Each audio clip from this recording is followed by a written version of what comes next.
Veterans Day. Stand at attention before we start this show. Veterans Day. You know any vets?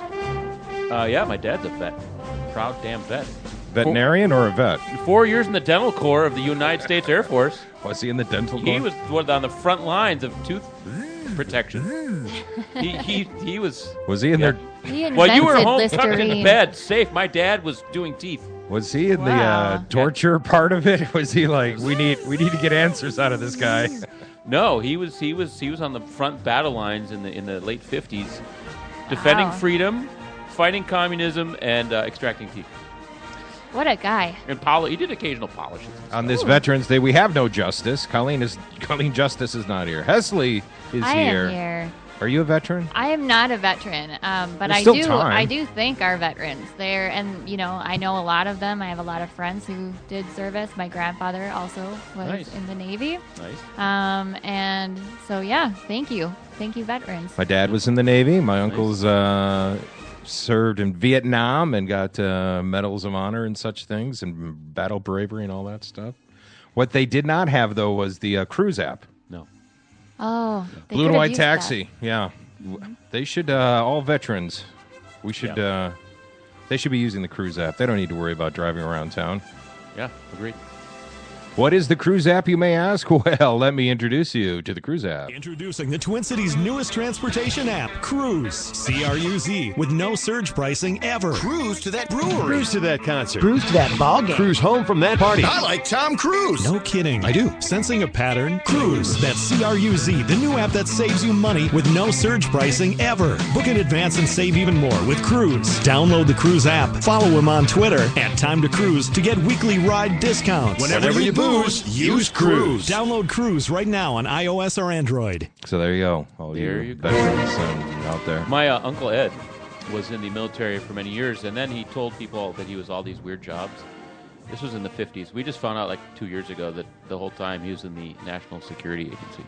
He didn't tell anybody.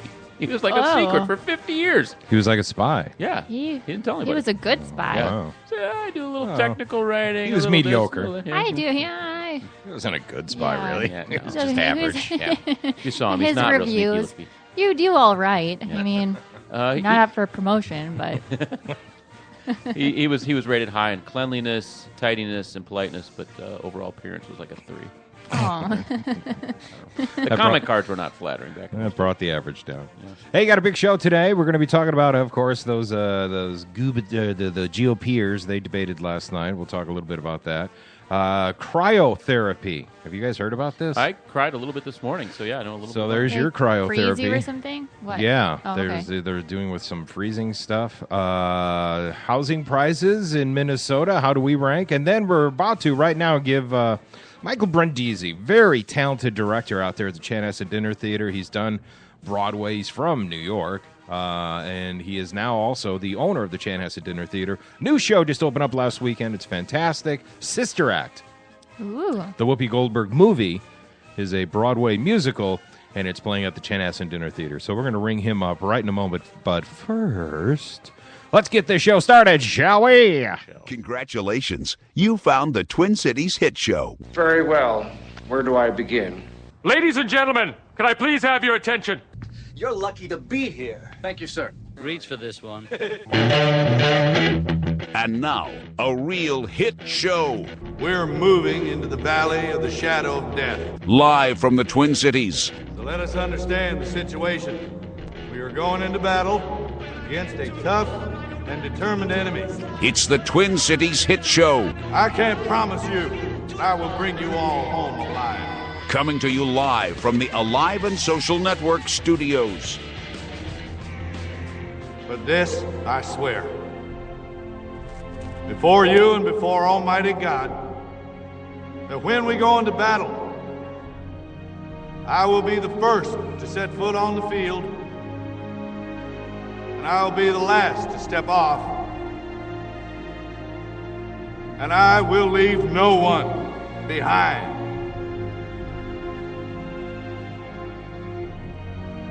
Dead or alive, we will all come home together. So help me God. And now, let's get this hit show started. 'Cause freedom don't come free.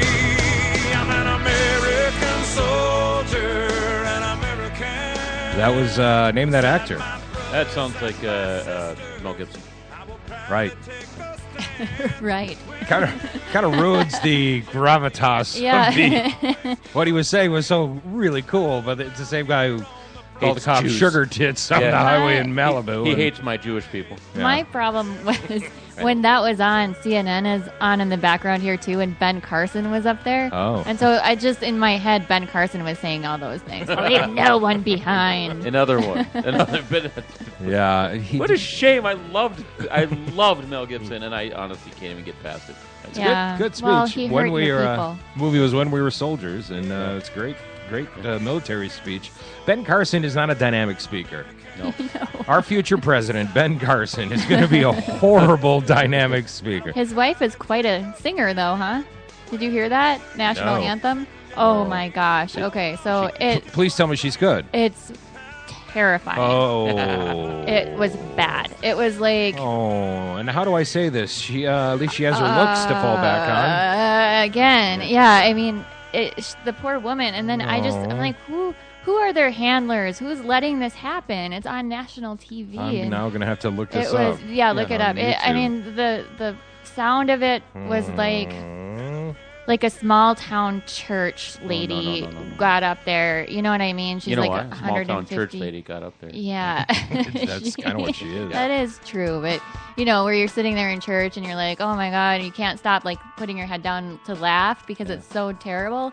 But then, there's only like 12 people in that audience. This was a lot more. So. Ben Carson, I finally figured out how to describe him.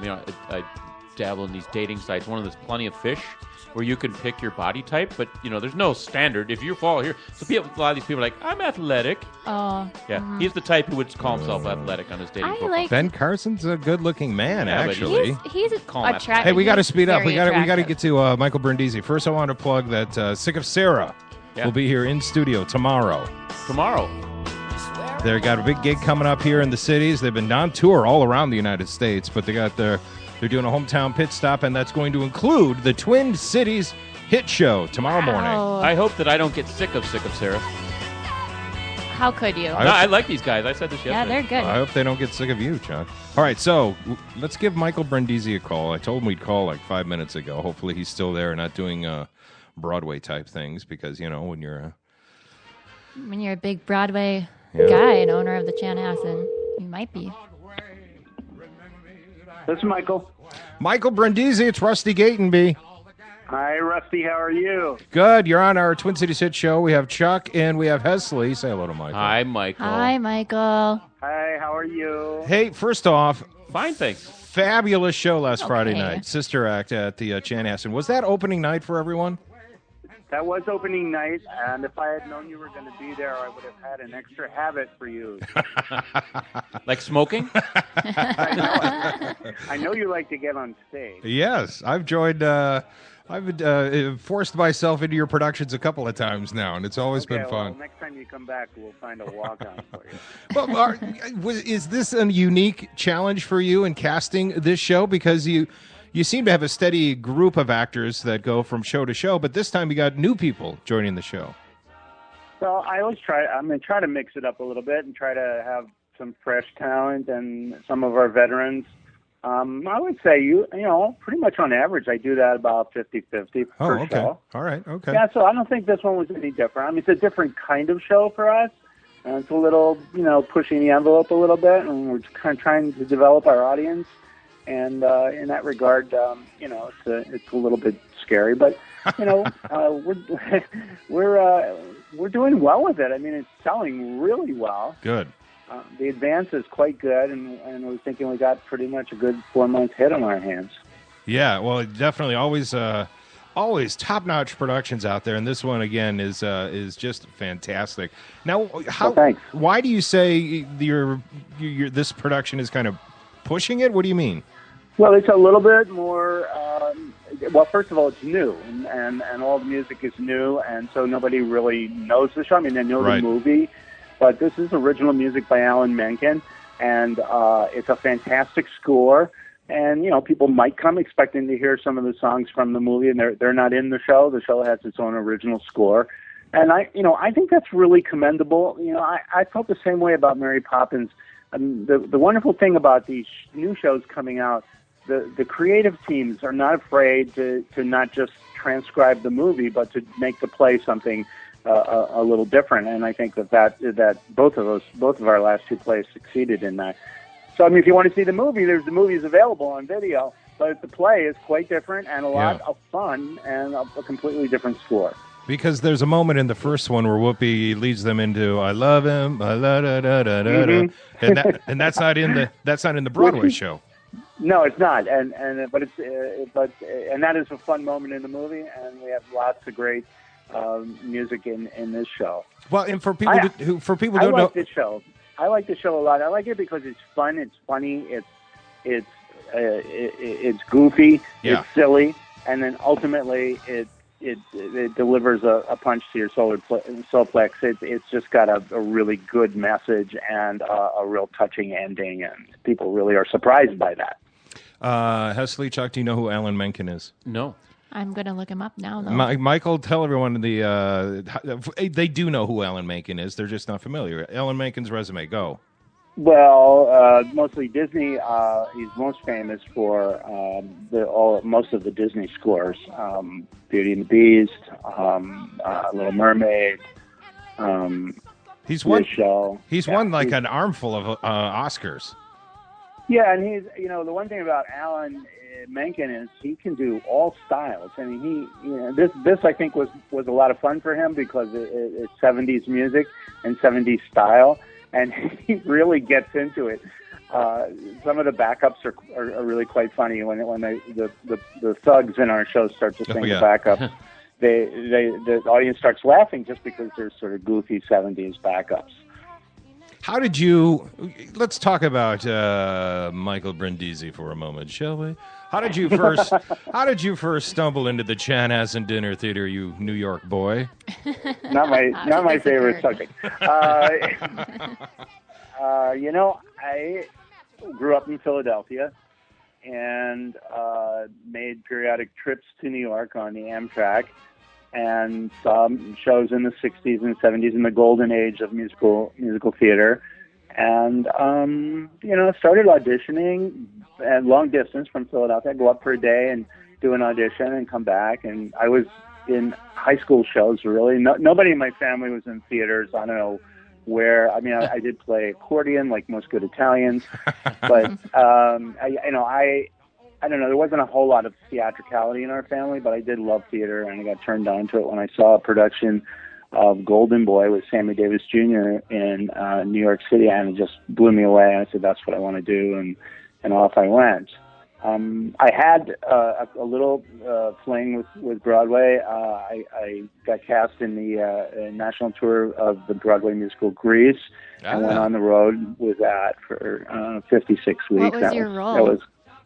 Pardon me? What was your role with Grease? Oh, I played all of the boys. I played Kinnicky the most. I played Roger and Duty, Danny Zugal. I played them all, but mostly Kinnicky. That was the one I landed in and played for most of the time. And it was a great tour. And the director, Tom Moore, who directed the Broadway production, then had a Broadway show opening at Circle in the Square called Once in a Lifetime, and he invited some of the cast of the national tour of Grease to come and audition, and I got cast in that. And that maybe was my acting highlight of my career, because in the production of Once in a Lifetime was where John Lithgow, Tree Williams, Jane Meadows Allen, George Irving, McIntyre Dixon. It was like a star-studded cast. Actually, Jerry Zaks, who directed the production of Sister Act on Broadway, was my dressing room mate. We shared a dressing room, and he was an actor in that show, and we became very good friends. That was a real nice time in my life. I was 28, 29 years old. I'm now 67. Whoa. It's hard to believe. Well, you've passed the bug on to your daughter, too, it looks like. Oh, Kat is amazing, isn't she? She is a dream. Actually, Michelle and I went to visit her yesterday. She's in Tech's right now for Coconuts, which opens at the Guthrie this week. And she's playing a great role. She's playing a role of Polly. And we took her out to dinner on her dinner break. And, I mean, she's just a delightful person. People love working with her. And she doesn't need her dad to get work. Yeah, that's cool. She told him to say that. Now, you have a great daughter, Rusty. Michelle was telling me this morning that Ruby is one of her favorite students in camp. Yes, she enjoyed her time. Now she wants to be a director, Michael. She wants to be a director. So she used her acting experience to help her inform her directing ideas. Oh, well, call her to come on. I'll talk to her. All right, that sounds good. I suppose as a father, when your daughter said she wanted to be in the biz, you didn't say, no, go get an education. Go be a doctor or a lawyer. No, I didn't. I told her I loved it. It was great for me. It was great for your mother. Go have a ball. Mike, I really encouraged it. I want to ask you kind of a hard-hitting questions because I've a big question about the show here, but and okay, I don't know not about the debate last night. No. This is directly about the show. I did watch them. So The reviews have been really good about the show, but how do you feel about the controversy over the starch served with the dinner at the Chanhassen Dinner Theater before they show the starch? I mean, they offer potato, but I think they're lacking in rice. Is that it? Yeah. No, I don't want to put you on the spot. This is pretty awkward. I'm sorry that you had to hear that, but I also want to know the answer. I'm well equipped to talk about the food at Chanhassen because that is my area. When we took over the company a few years ago, we split up responsibilities, and my area is the kitchen. Oh, interesting. And I've been having a ball with it, really. We have a new culinary expert called Omar Guevara, who has been working with me and my head chef to improve the menu. And we put a whole bunch of new items on. I don't know if you noticed the new roll. We have a new salad. We have a new green bean mix, which was really wonderful on open night. We have a new fish that we just auditioned that we got lots of raves on. Actually, the food was so good. People kept coming up to me during dinner and saying, this food has really improved. This is so great. It made me a little nervous. So I was saying, well, boy, I hope this show is good because the people are really liking the food. I do stand-up comedy, and as we went to our venue the other day, it was billed pizza and comedy. Second billing. It's so typical. At the Chanhassen? No, actually just about every club in the UP. Stevie Ray is still at the Chanhassen, right? Stevie Ray's at Comedy Cabaret every Friday and Saturday night. Very successful for us. They've been out there for a couple of years now, and actually almost 3 years. And we have a concert series now, which is really exciting. That's been very successful. Most weekends, at least 2 weekends a month, maybe sometimes 3 weekends a month. Usually Friday and Saturday, but sometimes Thursday, Friday, and Saturday. Very successful new project. It's taken a little pressure off of the theater, so the theater doesn't have to do all the work. Right. We have a great banquet business. We have we developed a really nice wedding and meetings business in our facility. We're right now in the middle of a major renovation of our lobby and our bathrooms, and we're really excited about that. The bar, I actually, about 2 weeks ago, I went to Chanhassen, and I asked some Chanhassen friends where to go, and they recommended going to the bar. Huh. So the Brindisi pub. There you go. There we go. You see, you'll have to drop Michael's name, Chuck, I will, next for time. sure. See, I'm glad I asked about the starch. My little joke turned into a real conversation. It really did. I'm so proud. Well, that's great. You guys sound like you have a lot of fun with your life.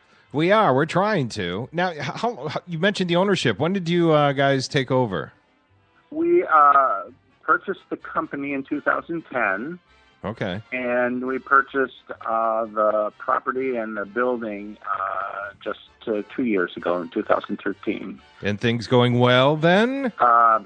Things are going very well right now. We, the first 2 years was really hard because we really had to transition and we had to catch up on some needed improvements in the facility. And it was hard. And then the economy helped a little bit. Economy's turned around a little bit. People are starting to go out again. And then we got this diversity strategy going where we have all 4 different businesses, really. Right. And that really helped us to secure our future. And right now, knock on wood, things are going very, very well. That's great. You mentioned before we let you go, I know you got a busy day. The debates. What do you think? Not really. I'm going to go over and watch the show. All right, good. I can be available later for another interview. Sweet. We'll need it. Well, I just wanted to confirm. I get my tickets for shows that will call, right? My free tickets? Okay. Sure. Yeah, is that where we go? I do like that he diversified the business. I think that's such a good strategy. And I am glad because I was hoping that the theater wasn't like getting resentful for having to do all the work. When you mentioned that, he's like, the theater had to do all the work. Like it was a resentful wife. Well, I have to do everything around here. For those few people who have never been out to the Chanhassen Dinner Theater, there's like a handful of stages, right, Michael? How many stages are there? Yeah, we have four theaters. Yeah, wow. The main theater, the club, the Fireside, and then the comedy club. And mostly the club now is being used for banquets and weddings. And the Fireside is mostly our concert series. Then we have 3 banquet rooms in addition to that, and two lounges, the Hogarth Lounge and the Brindisi Pub. Do you ever walk around the place just by yourself late at night with your arms on your hips going, "This is all mine"? No? Yeah, no. But it is. You should just try it. I bet you'll try it tonight. Yeah, I think it's a good idea. Mine, my precious. I go in there in the morning, and sometimes it is kind of a dream life, and I just wonder, how I lucked out, All right, so before I let you go, I wanted to ask, what did you think? Did you see Donald Trump on Saturday Night Live? And if you did, how would you rate him as a performer? Oh, he's a great performer. I just think he's an idiot. But I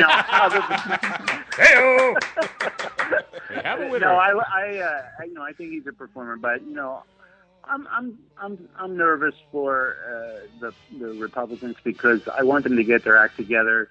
Because I don't think it would be healthy for the country to have a performer for president. So I'm looking at these guys, and I'm looking for I'm obviously a Democrat, and I'm going to be in Hillary's corner, but I'm looking for a good debate and a good running for the president. I'd like to have somebody from their world that makes some good points. This play is about that. It's about listening to each other and being inclusive and saying, listen, I'm not on your side, but you might have something to say that might make me think about some things differently, and vice versa. And that's what I think that the Sister Act is about. Uh-huh. I thought it was just to get Whoopi out of jail. And I should watch it again. Wouldn't you like to have Ben Carson in your theater camp for a summer? He needs performance help. No, I wouldn't because I'd have to keep waking him up. Wake up! Pay attention. All right, so the Sister Act is on stage. You got some time because it's going to be there through, February, unless the audience demands longer? Yeah, it's through February for sure. And do you have an inkling of what comes next, or is that hush-hush?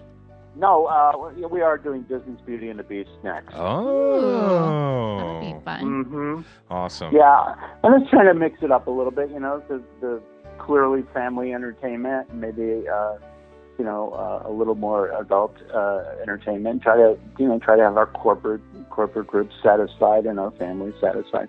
I mean, I really think Sister Act is a family show, too. I think you could bring kids to that. I think everybody will enjoy Sister Act. And if you have a dad or a grandpa who looks kind of like the Pope, be aware he may be dragged into the show. I like to do that kind of stuff, don't I? The guy on Friday night, my seatmate, Neil Justin from the paper, he's like, I think he was part of the show. I go, no, I think he was just the guy in the audience. No, I went up to him afterwards. I said, okay, well, you just established that the best Pope we'll ever have in this entire run.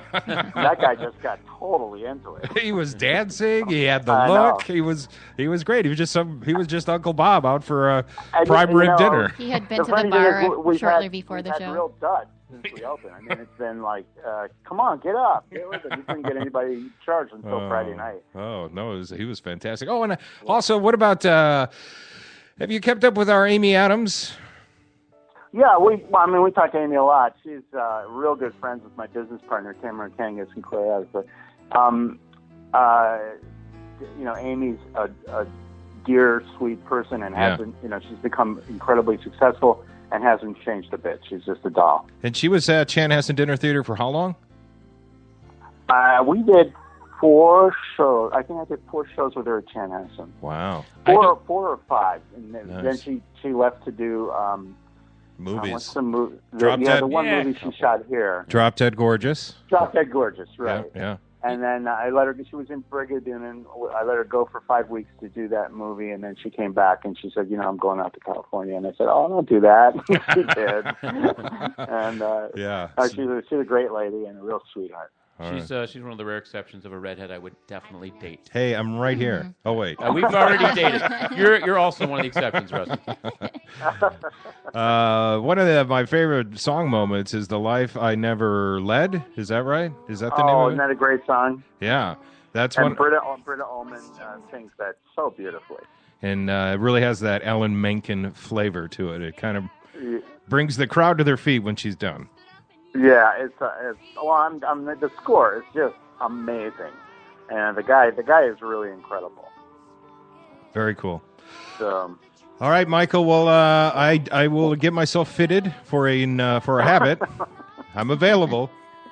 Go with nose picking. That's a great habit. I think you should start smoking. We pay scale. Okay. Well, I'm quite heavy, so your scale is going to go way up. Thank you. You guys are delightful. Thanks for having me on. Yeah, thanks for taking a moment with us, Michael Brindisi. See ya. Have a good morning. Thanks, Rusty. Good night. What a nice guy. Me? What a success story. I'm okay. Yeah, what a great success story. I mean, to keep that Chanhassen and Dinner Michael. Theater going and growing. Please tell me you guys have been to the Chanhassen Dinner not Theater. in a long time. I have not gone to a show there in years, but I had been there. So I'm going to have to go again. Yeah. That's all there is to it. To me, it's like, okay, you got your Minnesota Vikings, your Twins, you got your Minnesota State Fair, and you got the Chanhassen Dinner Theater. It's so Minnesota. It's a staple. Yeah. Yep. So- I was hoping that you said he was from New York, and I was hoping he'd have a thick accent because I'd want to hear how he says Chanhassen. I guess he's from Philadelphia, but he went to Oh. New York to get his career going. I knew they had Broadway in New York. I heard about that. Yeah, they do. It's a little Broadway-ish. Rusty. Well, and you liked the show. I did. Well, that's saying something. Quite often, there's shows that Michael directs and puts together that are better than the touring national shows that come through. And that's a credit to Michael and our Minnesota talent. Well, I am going to imagine him walking around at night in the theater, though. Mine. This is mine! Mine. I've built it all. And he's got to have like a terry cloth robe on. Yes, definitely. And a Smoking cigar. a cigar, yep. A little glass of scotch. Yeah, he's so going to do that tonight. He better. Yeah. All right, well, we're going to take a break. When we come back, we'll talk about some of the debates, the cryotherapy that you may not want to try, and the housing prices in Minnesota. What's up with that, huh? What is up with that? We'll find out. What's up with that? Rusty? We'll find out. We got to take a break. We'll be Can't right wait. back. The Twin Cities Hit Show. We'll be right back.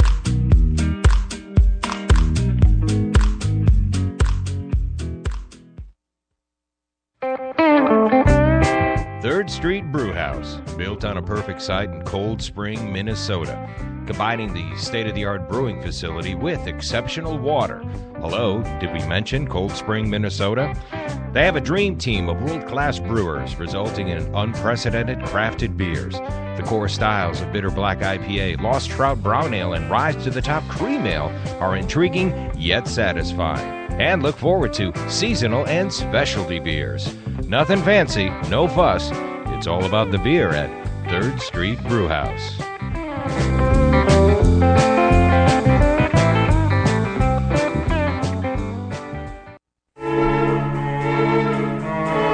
MacMen. Don't let your computer problems drive you mad. We are MacMen, Minnesota's premier tech consultants and problem solvers for Macs, mobile devices, troubleshooting, training, and much more.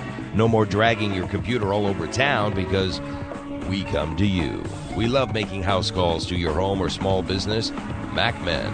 Call 612-345-8005.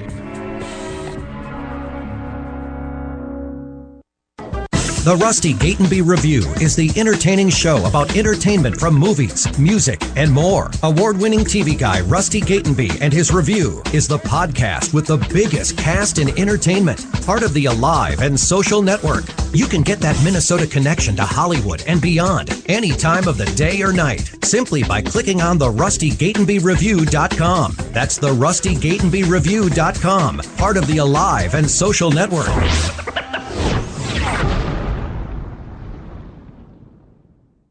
Introducing the Twin Cities' newest transportation app, Cruise. C-R-U-Z, with no surge pricing ever. Cruise to that brewery. Cruise to that concert. Cruise to that ball game. Cruise home from that party. I like Tom Cruise. No kidding. I do. Sensing a pattern? Cruise. That's C-R-U-Z, the new app that saves you money with no surge pricing ever. Book in advance and save even more with Cruise. Download the Cruise app. Follow him on Twitter at Time to Cruise to get weekly ride discounts. Whenever you booze, use Cruise. Download Cruise right now on iOS or Android. You're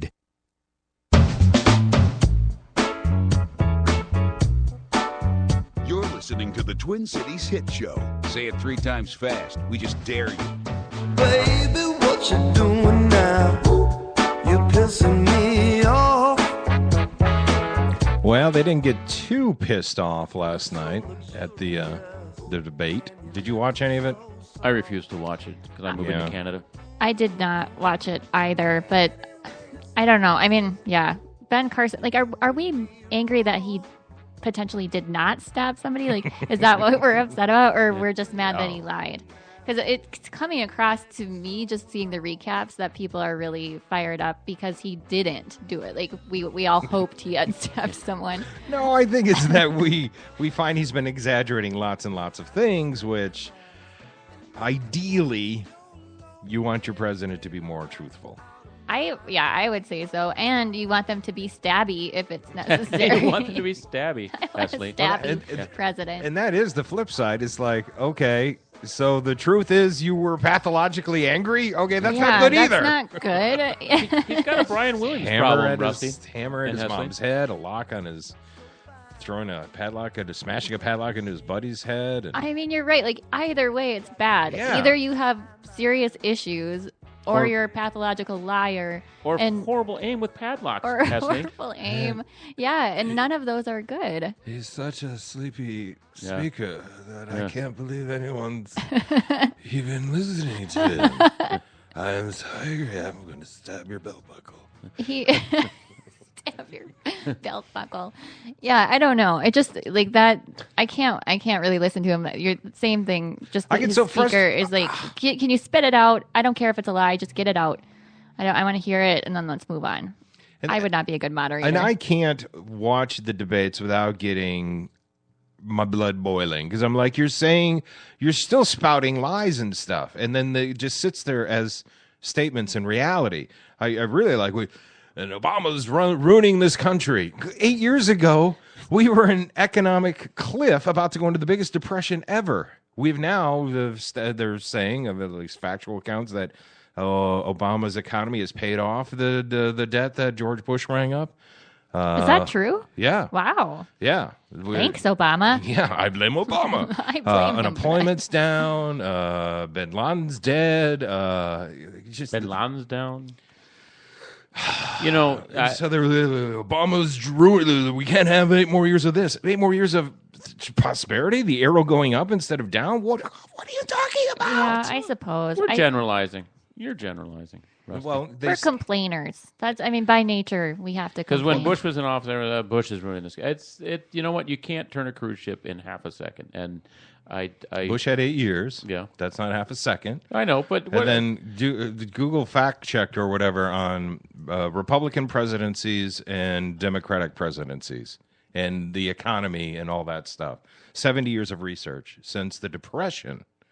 And it's the polar opposite of what the Republicans will tell you as far as success and unemployment and the economy. And because Hillary made the statement that the economy does better when there's a Democrat as president, and then people were like, well, it's bullshit. Well, then when you look it up, the numbers don't lie. And then it turned Rusty into a sassy black lady. The numbers, they don't lie, you know. I don't know what accent that was. That was more Latina. Look, I want to be clear that on the show, by the way, that I'm instituting a new policy. When things get heated, I'm going to use your names. Yeah, I think that's During good. a recent heated email exchange, someone used my name a lot. And my point is, if you're sending an email to me, I know it's to me. I'm the only person receiving the email. You don't need to say my name, Rusty. That is a Okay, good point, Hesley? Chuck. Thank I'll you. try not to, Chuck. But the problem is that when we're talking about the debates and you bring up a personal email, Chuck. Yeah. No, I'm then talking about... what does that have to do with Ben Carson? Hesley, I'm bringing this or up. Bin Laden. Hesley, because I feel that I'm getting a little fired up, Hesley. And as I do this... You want to know, Yeah. you want us to know why you're speaking to us in that way. Yeah, I don't know. I think that maybe that would help the debates if they used each other's names more. Or give them nicknames. Or nicknames. Oh, I like that. Like Hesley. liar, liar, pants on fire would be Ben Carson. Liar, pants Now back to you, liar, liar, pants on fire. Sleepy Pants. Sleepy Pants. I don't believe you stabbed anyone, Sleepy Pants. Back to you, questionable facts. You are way too lethargic to be stabby. Wake up and stab somebody. Wake up! Wake up! I have a belt buckle right here. Try to aim at it.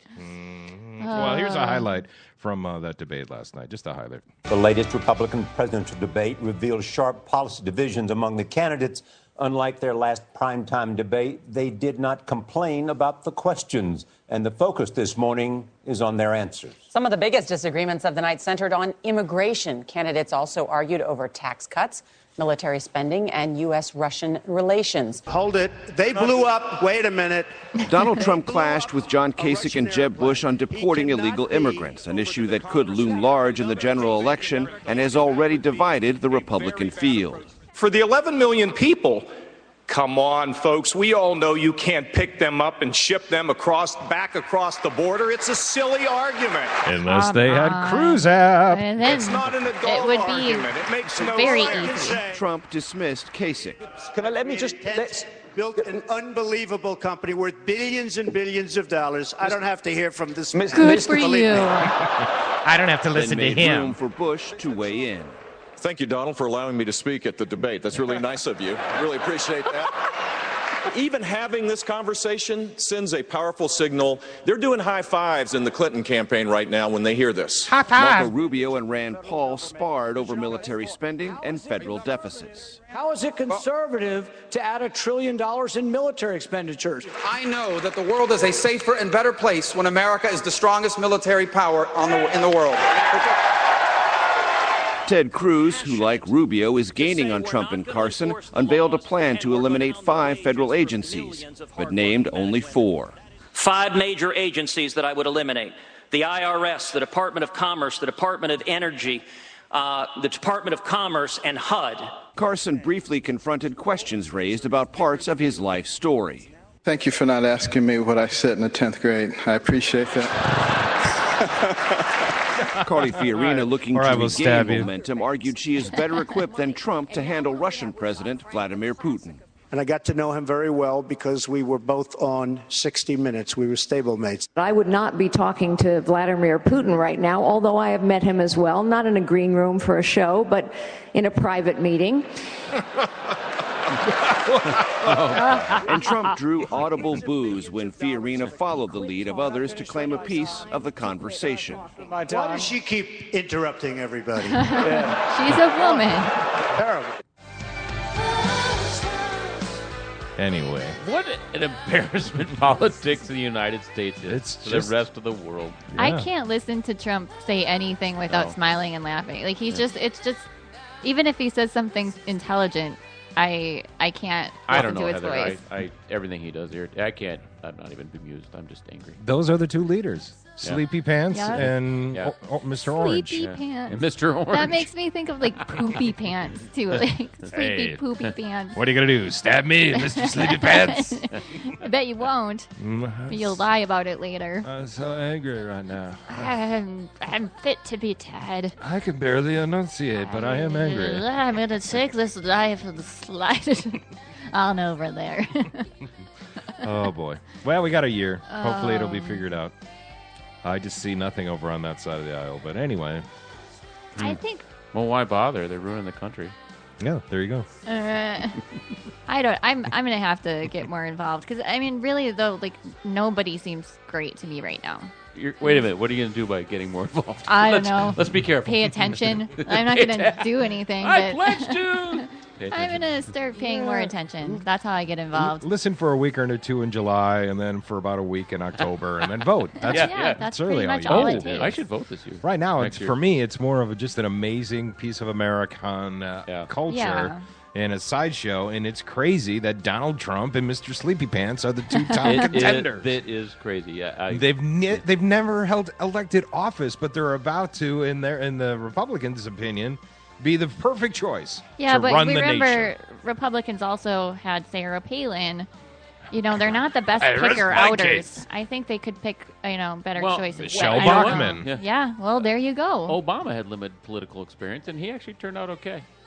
Yeah, well, at But least he had some. Yeah, some. It's I better am than scared none. if Hillary is the candidate, though, because Daddy no likey. she scares me. Why? Just her voice and I don't like her anything about her. presence. She just seems don't- really Her like cankles. craggy faced and. Do you really want this woman with cankles representing our country? I don't want a woman with cankles Yeah. representing all of America. And That's now, ladies and embarrassing. gentlemen, we are going to take a time machine back to Abraham Lincoln. Let's describe his physical appearance and go. He looked exactly like Hillary Clinton. Exactly. I'm not going to vote for that emancipator. Look at that beard. He's Ew. emaciated. Have a sandwich, you pale anorexic tall Ew. string of... Yeah. No. Wait, Gettysburg, my address, bitch. What? Oh, poor Lincoln. Poor Lincoln. One of the best presidents ever, and Hillary is the most qualified person. Not only is she a Secretary of State and a senator, good Lord, she slept with the president for 8 years. Not No, really. That's no, why she he had to didn't. cheat. Yeah, she She didn't. wasn't sleeping with the president. were Maybe sleeping she in slept with the separate rooms. president. She was next to someone who held office of the president of the United States. And all the gotcha attacks and money wasted to get her have gotten nothing. Do you think Bill Clinton is ever embarrassed because he listens to her speak and he's like, God, the naggy voice again. Now she's nagging the whole Now country. she's nagging everyone. Jeez, he's red faced. He looks down at the ground and shuffles his feet. Maybe. Dang it. I think they, like many couples, went through their marital crisis. I think you're that minimizing. Chelsea Yeah. was a test tube baby because there's no way I can't She looks imagine. exactly like a mixture of those two. I though. know, but I don't think they made her together. I think a doctor made them. A doctor is made of spare parts. No, I mean in a tube, and then they implanted it into Hillary. Well, have you guys ever heard of or listened to Godsmack, Chuck? You Yeah. strike me as someone who'd be a Godsmack. I know some people who take Godsmack, so. What? Heroin. That heroin? Is it? Yeah, Oh, I didn't know that. Godsmack is heroin? Yeah. Who is Godsmack? It's an old band. They've been around for, 20 years, I bet. They're kind of metally. Yeah, they're kind of along the Kurt They're Cobain. like a metal They're, grunge. Pick Soundgarden meets Kurt Cobain. Yeah. This is them right now. They are, well, here we go. They're an alternative metal band from Lawrence, Massachusetts, formed in 1995. Did they name themselves after heroin? Yeah. No, Are they on heroin when they're singing this? Probably. I think they got smacked by God. If there is a God. They got smacked by some sort of deity, Well, allegedly. they, you talk about people name-calling and such at the debates. They were at a concert in Washington State, and someone was yelling out, Hawks, because of the Seattle Seahawks. This is not how you get a crowd on your side. Oh, no. let me tell you something about those Flukes. They have sucked big fucking dick this year. Whoa. That's aggressive. Who's fucking undefeated right now? New England Patriots are. That's right. So suck it. You started it. You started it. We're going to go undefeated this year, and you guys are not because you can't, because you already lost a bunch of games. You lost a bunch of games. Seattle Seahawks. The rest of the band's like, no, stop, stop. They sucked big dick in 2015, yeah. Wow. See the Seahawks. What did you say, big cocks? I don't think so. Maybe little cocks. Seattle Seahawks suck. Can you imagine me at the Target Wow. Center? They're Wow. ripping on the Vikings. It's scary. Did you know that? Quick on his feet, though. I mean, he rhymed right. Like I'm sure Yeah. he didn't have that prepared. It Well was a done. great little impromptu song. Well, he's a bit of an icon. August 6th is Godsmack Day in the city of Boston. Ah, well, that's So- why he's a Patriots fan. That's why he can go out and tell his fans to suck the whatever. Well, he's telling the Seahawk people. I know. He's in I know. Washington State. His whole band is like, stop. Will you stop? You Oh, wait, it goes on. Hold on. Oh, well, there's more. Team has lost a bunch of games. I know they're so good. Yeah, keep supporting them. I promise you they're not even going to make the fucking playoffs. They're not even going to make the playoffs. It's like turning into Adam Sandler to me right now. Fluke and they're going away today. The Seattle Seahawks suck your fucking. Okay, I was just able to sing. I was trying to figure out some melodies. I need to change the chords, though. That's the problem. I don't think the problem is with the lyrics, Tony. It's with the chord progression. Anyway. This guy's a train wreck. It went on for 20 minutes. Oh my god. Yeah, can you imagine going to like spend love good it. money for your ticket, and then all you get is like Adam Sandler on the stage making fun of your team? Sing the lunch lady song next. I've never heard of The anything fellatio like references made me extremely uncomfortable. He couldn't stop. that. Hesley? Well, he's never going to live Yeah. here. Part of the reason he's not going to live here is probably because he can't afford to buy a house anymore. We have now jumped very high on the list of most expensive house prices in the U.S. Amen, I say. That's good. That's good for us. Here's some right? WCCO. Buying a house in Minnesota may be a lot more expensive than you thought. A report released today from Caldwell Banker shows that our state ranks 4th in the nation when it comes to the average listing price of a 4-bedroom, 2-bathroom house. How much do you think that costs? Bedroom. 4-bedroom, 2-bathroom house. Wait, it average Average? $275. I'm gonna go with 280. It found that Orono was the most expensive market in Minnesota, with the average home there costing about $1.3 million. What? That's just average. Orono? Oh, The Coldwell I have Banker seen Home those Listing Report properties. says the average listing price in Minnesota is about $430,000. 430. Oh, amen. Crazy. The only place I have money left is that house of mine. Please my go up, go up, go up. And But I'm- if you have your sights set on something fancier, Orono is the place to be. Like with electricity and running water. This is a great kitchen with a center island that's focused towards the great room. So it's great for It better be a fucking great room. Yeah, no kidding. painting.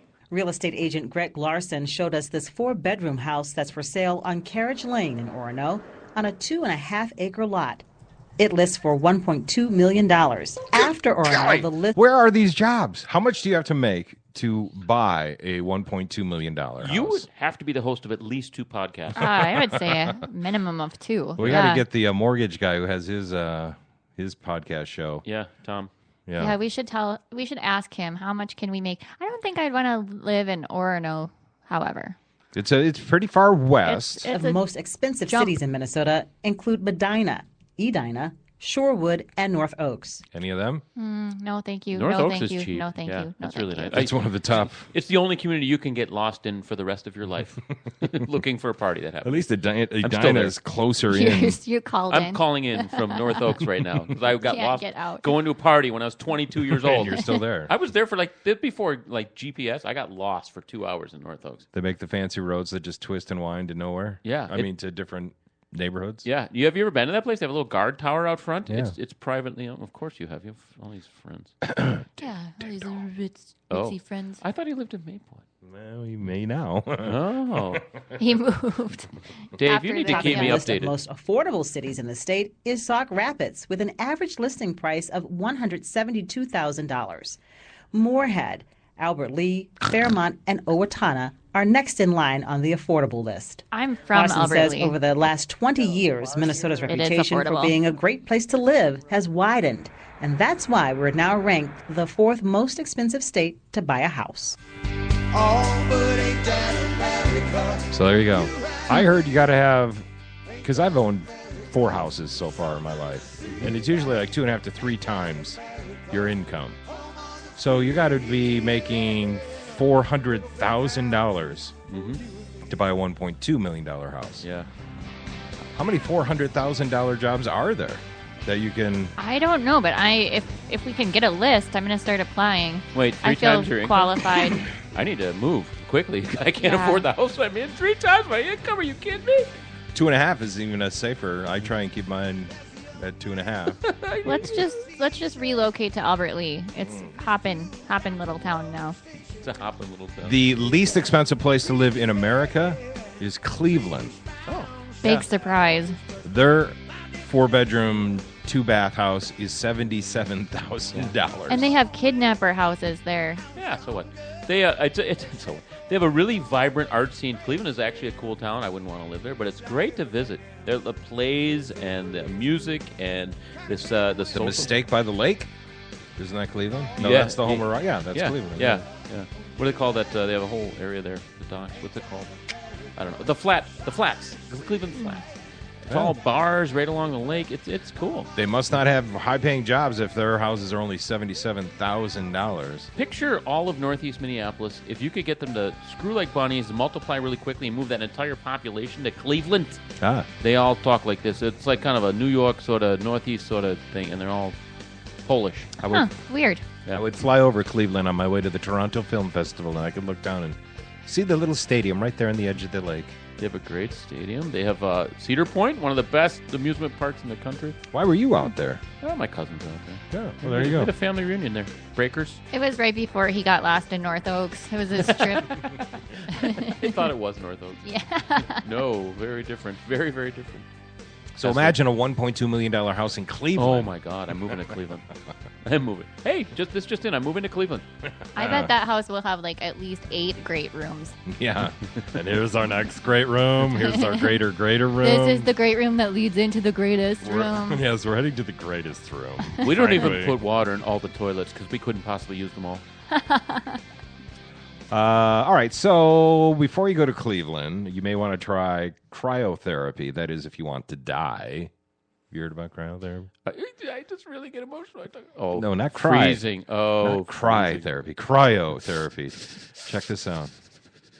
Promoted as a game changer for both professional athletes and everyday customers, the chilling cryotherapy industry is heating up. You enter a chamber cooled below negative 220 degrees. What? Wow. Negative 220, so we're talking January. Yeah. With liquid nitrogen that's colder than any other temperature recorded on Earth. You're pulling the blood from your extremities, and as soon as you jump out, that blood goes back out, detoxifies, picks up nutrients from your organs, and sends that all out to your body. Chelsea Aki worked at Rejuvenize Spa in Las Vegas as a co-manager. She was using the chamber after hours by herself when she died over 3 weeks ago. Tuesday, the that's coroner a confirmed she shocker. suffocated. The whole thing's just a shame. Richard Harris represents Aki's family and is investigating whether technical problems with the cryosauna led to her death. This needs to be regulated. It needs to be looked at with a close amount of scrutiny. So a lot of ways that it's advertised is like an ice bath on steroids. David Levy owns Sub-Zero Doping? Recovery with Doping ice locations bath. in San Diego and Las Vegas. You start to see the average consumers coming in and the people that have been dealing with chronic pain for years and they have no way to deal with it. They finally come try something new and they see a relief in their pain. But doctors like David Schechter their are tissue skeptical of died. the claims. At this point, I've seen no well-constructed scientific research or evidence supporting its use. I have concerns about this. The Food and Drug Administration says they don't regulate the cryotherapy industry because business owners don't promote this device for medical purposes. So there really is no regulations of any sort over this business at the moment. I love that CNN plays the cold as ice in the background of their story. I love it. Yeah, it's great. I know. He's Rusty like that's me. I know. It's called sarcasm, Rusty. So it's shaped like a stand-up. Oh god, it's almost like a coffin, but your head is out. So it's just surrounding your body. So terrifying. Like Han Solo, Star Wars. And then there's like dry ice coming out of it. Seems reasonable. My hands are always like negative 220 degrees, and so I don't think I need it. If you guys want to try it, like just have me touch you, and then we'll see if it works. I thought you were, when this whole thing, we were talking about cryotherapy, I thought this whole thing was a metaphor for my soul. But it's really a thing. Cryotherapy. No, it's cold. Chuck wants to know if you're just cold. Chuck I wants thought to you know meant because crying. Chuck wants to know if your hands will cure genital warts. I'm not going to touch you there. But This thing is, I look at think this. it This is will. not a wart. Look at this thing. It's huge. It's a grapefruit. This is not a wart. Look at this. I haven't had cauliflower in a long time. Just come over here. I'll give it a touch. Things are getting weird in the studio. Long fingers hanging Audience? out. Yeah. Oh boy! You know one thing your dog shouldn't eat, evidently, a certain kind of 8 pounds of my daughter's His chocolate. cauliflower. Yeah, don't do that. He survived the 8 pounds of chocolate, though. Yeah, he sadly my dog lived through eating my daughter's entire stash of Because Halloween I candy. thought dogs died I know. from chocolate. I was hoping, but Oh. no, he's still with us. Just He's kidding. still kicking. Well, here's a report that says keep your dog away from this type of fake sugar. Veterinarians are increasingly worried this morning about a sweetener that could kill your family dog. Yeah. Xylitol is linked Yep. to a surge in accidental Xylitol. poisonings. Now, this Yeah. ingredient is safe for humans, but extremely dangerous for dogs. It's in gum a lot. Well, good morning. If it says You knew that. I never heard Yeah, of it. no, my dog got into xylitol, lived through that. This thing's a tank. Wow. What kind of dog is it? It's a pug. there's a good chance it contains xylitol. It's in everything from chewing gum to peanut butter. And there's a family in Wisconsin that wants to make sure that other dog owners don't go through what they went through. Go get it. This is Gunner. Boy. Come here. Sam Caress and Jordan Pellet say he's helped heal their hearts after 2-year-old Luna died in April after she got into some chewing gum made with the sugar substitute xylitol. She was still just a puppy. I didn't even she was know only dogs 2. chewed gum. And she was such a good dog. She loved absolutely Nicorette. everybody. She listened They're trying to so quit well. smoking. And she was pretty much like our first child. But she wasn't. But she wasn't. She was pretty much like our first child, but she wasn't. Yeah, you know- lady, it was a dog. Stop trying to Ben Carson us here. Exaggerating. I play this because Corey Wells died 2 weeks ago. Corey Wells? Lead singer of Three Dog Night. Oh, really? Oh. Did he get into xylitol? He did. That's so sad. He was like my first child. No, bad Corey Wells. No, That's bad not Corey Wells. okay. Spit it out. It was a neck injury. Trying to Holding his He was trying to. head. It was a neck injury. He's trying to lick himself. Oh. She was so sideways today, Rusty. Hey, I didn't do it. He Poor did. Corey Wells. Just check it out. His He had his cauliflower. face, shoved into his mess that he made. Wouldn't that suck after being the lead singer of Three Dog Night? All the drugs, all the women, all the crazy, and then you die of like a heart attack and some bullshit like that. No, he had. How old was he? He had cancer. He was 74. Oh, that's old enough. That's okay. That's okay. You know what? If I were a It lead was singer of his a time. band and I got diagnosed with cancer, I'd jump off. I'd do something reckless Would just you? to go out, even though I had cancer. Maybe what you should do is do a concert and then like mock the state Yeah, team yeah, that's a good. endlessly, and then they'll kill you and go out like that. with a Chuck's in bang. Chuck's in the clinic. Cancer, huh? Hey, doc, do you know where a guy can get some hooker and blow? Yeah. And the doctor does know. Oh yeah. Here, try mine. I'll get my card here. Good call, Chuck. Here you go.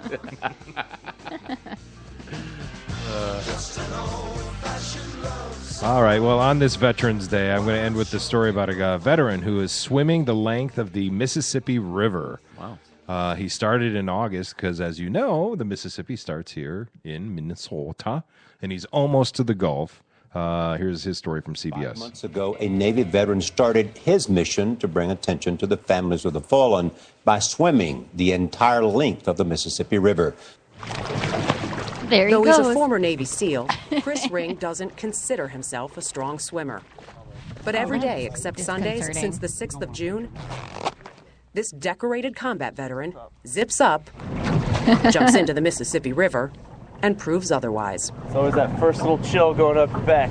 Being comfortable in the water and swimming a long distance are kind of two different things. Why did you want to do this? It's a good question. Well, I served my country for 10 years, and I just don't want to put the service behind me. I couldn't imagine. He doesn't want to put his service behind him. He wants to keep serving. Well, how is he serving? Is he He's like raising money? Oh, he's raising money and awareness for veterans I thought he issues. was like serving because he's just like leisurely thinking about things. I keep serving by just thinking about life here as I float down the river. He started in June. It's November, but anyway. Better thing to do than to really raise awareness and honor these fallen heroes. Chris's swim was inspired by a cross-country hike last year by Army veteran Mike Vitti, whose Legacies Alive organization offers support for Gold Star families. Hello. Hi, Chris. Hi. The survivors of fallen soldiers. Hey, thanks for coming out here. Thank you so much for doing what you're doing. Like Jenny Smith. How you doing, sir? And her husband, Eddie. Jenny's son, Marine Staff Sergeant Jason Rogers, was killed in action 4.5 years ago in Afghanistan. What's been the most challenging part of this swim physically? Physically, I think just the general, just the physical toll on the body and the sickness, because, it's not necessarily the cleanest river. It's just going to make no matter how much I try not to, some water gets in, and then you feel a little bit sick in this day-to-day. Some water probably goes out of him in there, Apart from not being the cleanest or clearest of rivers, the murky Mississippi is full of obstacles. There are tidal pools, shifting currents, boats, and barges to navigate. When you get out there, you never know what you're going to expect. No day is the same. Let's go, baby! Woo! Jumpers. It's been 157 days since he started, where the Mississippi River begins in Minnesota's Lake Itasca. The 2,350-mile swim will go through 10 states. Chris hit the 2,000-mile mark on Tuesday in Natchez, Mississippi. His journey will end in the Gulf of Mexico. At a pace of 14 to 20 miles per day, he expects to finish in early December. Mentally, what's the most challenging thing about swimming this river?